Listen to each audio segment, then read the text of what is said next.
Yo, what's up guys? Andy here with another episode of Tap Lab. Starting this one out on Instagram, and today I'm going to show you how to add a location to your photos. Now this can be a new photo that you're uploading or a previously uploaded photo. Before we get into it, be sure to hit that subscribe button, turn on post notifications, drop a like on this video. I would really appreciate it. It really helps me out and helps new people discover the channel. Now getting into it, we want to swipe over.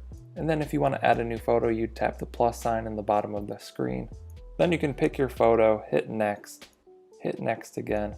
And then right here towards the middle of the screen, you'll see add a location. You want to tap on that. And then you can pick any location near you, or you can search for whatever location you want. Like if I wanted Boulder, Colorado, I could pick that. I'm going to go back, discard this. Hit cancel. Then I'm going to tap on my profile on the bottom right corner of the screen in the tab bar. And then I'm going to tap on one of these photos, and we can see that a location would appear right under my name in the top left. But I haven't added a location to this photo, I forgot.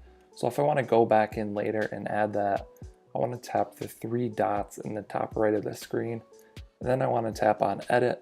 And then in the top left of the screen under my name, you'll see add location. You can tap that. And then it's basically the same process as before. You can pick any of the places near you, or you can type in and search. So I'll just type in Kalamazoo, Michigan, and then hit done. And it will update my photo. You can see that there's now a location displaying under my name, and you should be good to go. If you want to remove that location, just go back into edit, tap on it, and then hit remove location, or you can change the location. I'm going to cancel.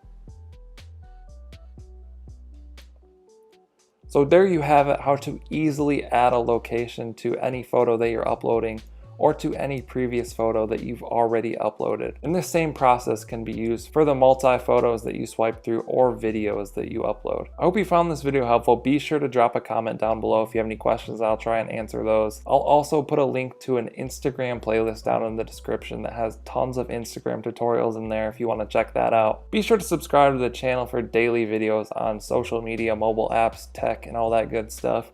Thank you guys for watching. I'll catch you next time.